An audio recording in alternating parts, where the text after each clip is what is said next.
오늘도 시편 15편에 기록된 이 말씀을 통해서 하나님께서 주시는 은혜를 우리가 함께 나누기를 원합니다. 이 시편 15편에는 다윗이 깨달은 이 하나님 나라 백성들의 자격에 대해서 노래를 하고 있습니다. 오늘날로 말하면 성도의 자격이라고 할 수 있습니다.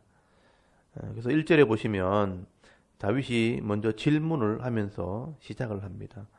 여호와여, 주의 장막에 머무를 자 누구오며 주의 성산에 사는 자 누구오니까? 라고 질문을 합니다. 여기 주의 장막은 성전이 지어지기 전에 예배하던 성막을 말하는 것이고요. 또 성산이라고 하는 것은 거룩한 산, 예루살렘을 의미합니다. 원래 성막은 여호수아가 가나안 땅에 들어갔을 때 실로란 곳에 성막을 세웠습니다. 그런데 사사기 시대를 지나 이 사무엘 시대가 되었을 때 이 엘리 제사장의 아들 홈니와 비느하스가 블레셋과 전쟁을 할 때 법궤를 들고 나갔다가 빼앗기는 일이 벌어지게 됩니다. 그리고 7개월 뒤에 이 법궤는 수레에 실려 이스라엘로 돌아오게 되는데 베스메스를 거쳐서 기랏 여아림이라는 곳에서 20년이나 머물게 됩니다. 그리고 다윗 시대가 되었을 때 그 법궤를 찾아 실로로 가져가지 않고 이제 예루살렘 성으로 들고 들어오게 됩니다. 그렇다면 다윗 시대 이 장막과 성산은 예루살렘에 있는 성막을 의미하는 것입니다. 이 성막이 있는 곳은 하나님의 임재가 있는 곳이고 또 이곳에서 속죄의 제물을 드릴 때 죄인들이 거룩해지고 또한 하나님을 만남으로 복을 받는 곳입니다. 그래서 신명기 12장 13절 14절 말씀에 보시면 하나님께서는 반드시 하나님께서 택하신 곳에서만 예배하도록 명령을 하고 있습니다. 그래서 신명기 12장 13절에 보시면 너는 삼가서 네게 보이는 아무 곳에서나 번제를 드리지 말고 오직 너희의 한 지파 중에 여호와께서 택하실 그 곳에서 번제를 드리고 또 내가 네게 명령하는 모든 것을 거기서 행할지니라 라고 말씀을 하고 있습니다.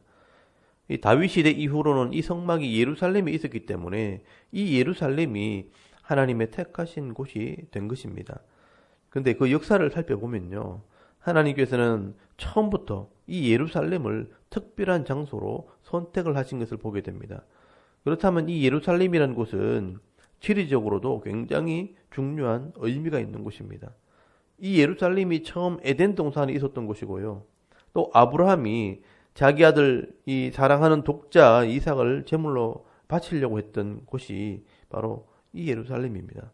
또 다윗이 성막을 세운 곳이고 또 솔로몬이 성전을 건축한 곳이고 또 예수님께서 십자가에 죽으심으로 모든 사람의 죄의 값을 지불한 곳도 바로 이 예루살렘입니다.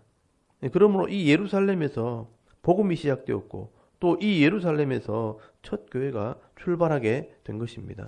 그래서 다윗은 이곳을 거룩한 산, 성산이라고 말하는 것입니다. 그러므로 이 주의 장막과 주의 성산에 거하고 머무를 수 있는 사람은 하나님을 믿고 언약한 하나님 백성을 말하는 것입니다. 오늘날로 말하면 예수를 믿고 죄사함 받은 거룩한 백성들, 성도들을 말하는 것입니다. 다윗은 지금 하나님 앞에 나와 예배하는 자들, 이 거룩한 백성들, 성도가 되었다면 과연 어떤 삶을 살아야 마땅한가, 그 자격에 대해서 노래를 하고 있는 것입니다. 먼저 우리 2절 말씀을 보시면 어떤 사람이 하나님 백성이 될 수 있는가? 하나님의 말씀을 순종하는 자라야 한다라고 말씀을 합니다. 정직하게 행하며 공의를 실천하며 그의 마음에 진실을 말하며 라고 말씀을 합니다. 여러분, 정직하게 행한다는 말은 바르게 흠이 없이 행하고 또 공의를 실천한다는 말은 의로운 삶, 하나님의 말씀대로 살아가는 삶을 말하는 것입니다. 그리고 그 마음에 진실을 말한다는 말은 그 마음의 진리, 변하지 않는 이런 하나님 말씀을 깨달아서 말한다는 의미가 있습니다. 결국 한마디로 말하면 내가 의롭지는 못하지만 하나님 말씀을 깨달아 진리를 말하고 그 말씀대로 의로운 삶을 살아갈 때 흠이 없게 살아가는 사람, 이런 사람들이 성도, 바로 하나님 백성이라는 것입니다. 여러분, 하나님을 알지 못하는 죄인들은요, 절대로 이런 삶을 살 수 없습니다. 하나님 앞에 나와 예배하면서 내가 죄인임을 고백하고 회개하고 엎드릴 때 하나님께서는 이런 거룩한 삶을 살아갈 수 있는 능력을 주시는 것입니다. 그리고 두 번째는요, 개인적으로 경건한 삶을 사는 자들이라고 말씀을 합니다.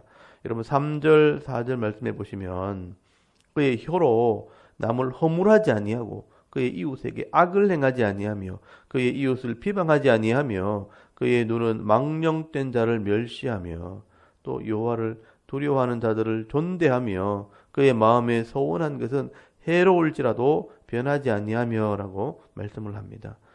이것은 거룩한 삶, 경건한 삶을 이야기하는 것입니다. 적어도 하나님의 사람이 되었다면 하나님 말씀에 있는 것처럼 다른 사람들을 대할 때 함부로 말하지 말라고 말씀을 합니다. 그의 혀로 남을 허물하지 않는다.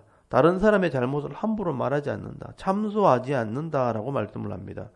그리고 3절 말씀에 처음에 나오는 이웃은 친구들, 동료들에게 악을 행하지 않는다고 말하는 것이고요. 그리고 두 번째 나오는 이웃은 가까운 친족들, 그리고 이웃들에게 비방하지 않는다라고 말씀을 합니다. 그리고 망령된 자들, 하나님을 함부로 말하는 자들은 피하고요, 싫어하고 여호와를 두려워하는 자들을 귀하게 여긴다라고 말씀을 합니다. 그리고 하나님과 약속한 것은 반드시 지키는 사람, 그러니까 하나님을 존중히 여기고 경외하는 사람이라고 말씀을 하는 것입니다. 여러분 적어도 하나님의 장막에서 예배하는 사람이라면 이런 인격과 이런 신앙을 갖춘 사람이 되어야 한다는 것입니다. 그리고 여러분 5절에 보시면 사회생활을 할 때 거룩한 삶을 살아야 한다라고 말씀을 합니다. 이자를 받으려고 돈을 구워주지 아니하며 뇌물을 받고 무죄한 자를 해하지 아니하는 자이니 이런 일을 행하는 자는 영원히 흔들리지 아니하리다라고 노래를 합니다. 사회생활을 할 때 물질에 욕심을 내지 않고요, 하나님께서 주신 이 기업 안에서 정직과 성실함으로 식물을 삼아야 한다는 것입니다. 그래서 공평한 조를 사용해서 성실함으로 일할 때 하나님께서 복을 주시는 것입니다. 그런데 욕심을 이기지 못해서 더 빨리 돈을 벌고 더 높은 곳에 올라가려고 이자를 위해서 돈을 빌려주고요, 또 뇌물을 받고 불의를 행하고 죄 없는 사람을 힘들게 하는 삶을 사는 자는요, 하나님의 심판을 받게 된다는 것입니다. 그래서 다윗은 이런 일을 행하지 않는 자들이 바로 성도들이고 이런 유혹을 이기는 것이 성도의 믿음이라고 말씀을 하는 것입니다. 그러므로 여러분 이런 악을 행하지 않는 자들은 영원히 흔들리지 않는 복, 이 빼앗기지 않는 복을 받게 된다라고 말씀을 하고 있는 것입니다. 여러분 다윗은 어려서부터 하나님 말씀을 배웠던 사람입니다. 다윗의 아버지가 이새이고요, 이새의 아버지가 오벳이고 오벳의 아버지가 룻의 남편 보아스이고요, 보아스의 어머니가 바로 라합이었습니다. 여호수아 시대부터 영적인 암흑 시대라고 하는 이런 사사 시대를 지나오면서 많은 사람들이 하나님을 버리고 우상을 섬기면서 타락하는 삶을 살았지만 다윗의 집안은요, 라합과 보아스의 믿음을 이어받아서 하나님 말씀으로 훈련받았던 그런 집안이었습니다. 그래서 다윗이 하나님 마음에 합한 사람이라는 칭찬을 듣게 되는 것입니다. 그래서 다윗은 자기를 죽이려고 따라다니는 수많은 적들이 있음에도 불구하고 그런 사람들을 원망하거나 비방하지 않고 하나님을 경외하는 삶을 살았던 사람이었다는 겁니다. 그래서 다윗은 삶의 간증이 있는 사람입니다. 시편 18편 30절에 보시면 하나님의 도는 완전하고 여호와의 말씀은 순수하니 그는 자기에게 피하는 모든 자의 방패시로다라고 고백을 합니다. 내일 말씀을 보겠지만 시편 16편 8절에도 보시면요, 내가 여호와를 항상 내 앞에 모심이요 그가 나의 오른쪽에 계심으로 내가 흔들리지 아니하리로다라고 고백을 하고 있습니다. 다윗은 늘 하나님과 동행하는 사람이었다는 것입니다. 여러분 다윗은 막연한 신앙을 가진 사람이 아닙니다. 삶 속에서 살아계신 하나님을 체험하고 말씀의 열매를 삶으로 체험했던 그런 사람이었습니다. 그래서 다윗의 글은 힘이 있는 것입니다. 오늘날 많은 사람들이 하나님 앞에 나와 예배하고 기도하면서 삶을 살아가지만 지금 다윗이 말하는 이런 삶을 살고 있는가 한번 돌아봐야 하는 것입니다. 여러분 주일마다 교회에 와서 예배를 드리기도 하고 또 하나님 말씀을 믿는다고 하면서도 다윗처럼 이런 삶을 살지 못한다면 뭔가 문제가 있는 것입니다. 하나님을 만나지 못했든지, 아니면 하나님 말씀을 믿지 못하든지, 아니면 하나님을 알기는 하지만 신앙이 너무 어려서 어린아이 같은 그런 신앙생활을 하는 것입니다. 아마 세 가지 중에 하나일 것입니다.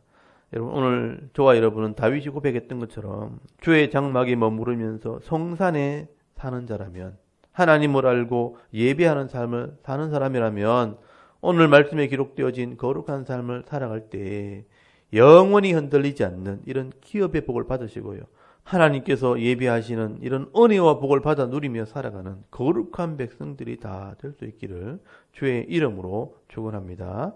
아멘. 우리 잠깐 기도 드리겠습니다.